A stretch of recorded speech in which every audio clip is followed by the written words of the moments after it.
সালামু আলাইকুম মামা। ওয়ালাইকুম আসসালাম মামা, ভালো আছো? আলহামদুলিল্লাহ ভালো। আপনি কেমন আছেন? আলহামদুলিল্লাহ। আচ্ছা, ব্যস্ত নাকি আপনি? না না, বুঝছো। আচ্ছা, ফ্রি যখন আছেন তখন কিছু কোশ্চেন করি। অবশ্যই। আচ্ছা, আমরা অনেকেই দেখি যারা আউট অফ অথবা মার্কেট প্লেস অথবা আউট অফ মার্কেট প্লেসে কাজ করছি, তারা আসলে বাইরে থেকে যে আমাদের রেমিটেন্সটা আসে, এইটা নিয়ে অনেকে অনেক দ্বিধাদ্বন্দ্বের ভিতরে থাকে যে এটা আসলে আমরা কি ব্যাংকে ট্রান্সফার করব নাকি হচ্ছে আমরা বিকাশে রেমিটেন্স নিব। সেইটা আপনি যুক্তি স্বরূপ কোনটাকে বলেন?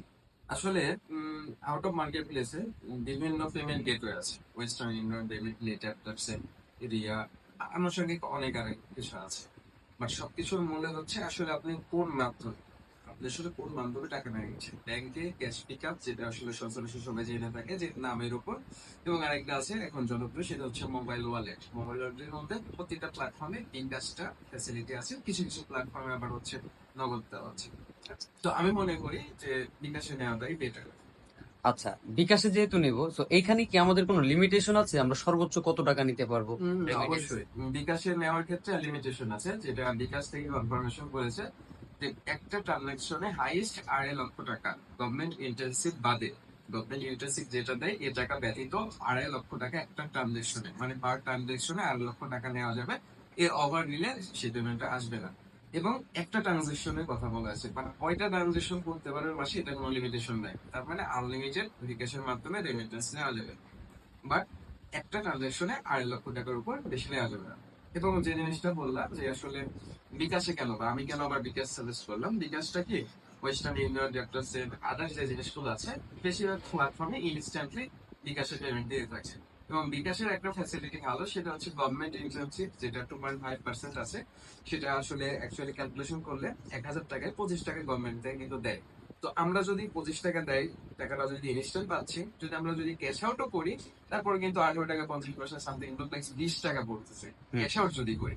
বাট এই টাকাটা যদি আমি ব্যাংক ট্রান্সফার করি, যদি ব্যাংকে নিয়ে আসতাম, তাহলে বিকাশ থেকে ব্যাংক ট্রান্সফারের ক্ষেত্রে 11 টাকা 50 পয়সা কাছে, এরপরে কিন্তু আমার অ্যাডিশনাল প্রায় 13 টাকা 50 পয়সার মতো সেভ থাকতেছে, মানে প্রফিট থাকতেছে পার 1,000 টাকাতে। তো আমি মনে করি যদি ছোট অ্যামাউন্ট হয়, সেটা হতে পারে 2.5 লক্ষ টাকার নিচে, যদি অ্যামাউন্ট গুলো হয়, এগুলো বিকাশে নিলে ক্ষতি নাই। তো বরং এটা দিলে আপনি হিসাব টিসাব বা ক্যালকুলেশন করে দেখবেন যে ব্যাংকের চাইতে আপনি ভালো একটা রেটও পেয়েছেন। রেট তো সেমই থাকে, বাট এই যে অ্যাডিশনাল গভর্নমেন্ট ইনসেন্টিভটা দেয়। এখন অনেকে প্রশ্ন থাকে পারে যে আসলে ব্যাংকে ইনসেন্টিভ দেয় কি দেয় না। কিছু কিছু স্পেসিফিক ব্যাংকে রেমিটেন্স দেয়, কিছু কিছু দেয় না, যেটা আসলে সচরাচর আমরা হ্যাসেল ফিল করি যে আসলে এই ব্যাংকে দিয়েছি, ব্যাংকে দেয়নি। বাট এটা জানতে হলে আপনি যে ব্যাংক ইউজ করেন সেই ব্যাংকের কাস্টমার কেয়ারে জানতে হবে যে আমি আসলে ডেট ট্রানজেক্টের মাধ্যমে টাকা নিচ্ছি, আমি কি গভর্নমেন্ট ইনসেন্টিভ পাবো কি পাবো না। সেটা ডিপেন্ড করবে ওই ব্যাংকের উপরে। তো বিকাশে নিলে সুবিধা এটাই যে আসলে ইনস্ট্যান্ট টাকাটা পাচ্ছি মোস্ট অফ দি টাইম। এবং গভর্নমেন্ট ইন্টারেস্ট যেটা 2.5% আছে, সেটা টাকা কনভার্ট করলে পার 1,000-এ প্রায় 25 টাকার মতো পাচ্ছি। যদি ব্যাংক ট্রান্সফার করি, সেক্ষেত্রে আমার 11 টাকা 50 পয়সা দিন আমার সেভ হচ্ছে কত, প্রায় 13 টাকা 50 পয়সা মতো আমার সেভ হচ্ছে বা এক্সট্রা পাচ্ছি, যেটা গভর্নমেন্ট থেকে আমাকে দিচ্ছে। সো আপনি যদি বিকাশে নেন, তাহলে ইনস্ট্যান্ট টাকারও আসছে, আমার এই দিক থেকে প্রফিট হচ্ছে আপনার কাছে, যেটা আসলে সবাই পেমেন্ট নেওয়ার ক্ষেত্রে ইনস্ট্যান্ট টাকা নেওয়াটাই যেটা আমার।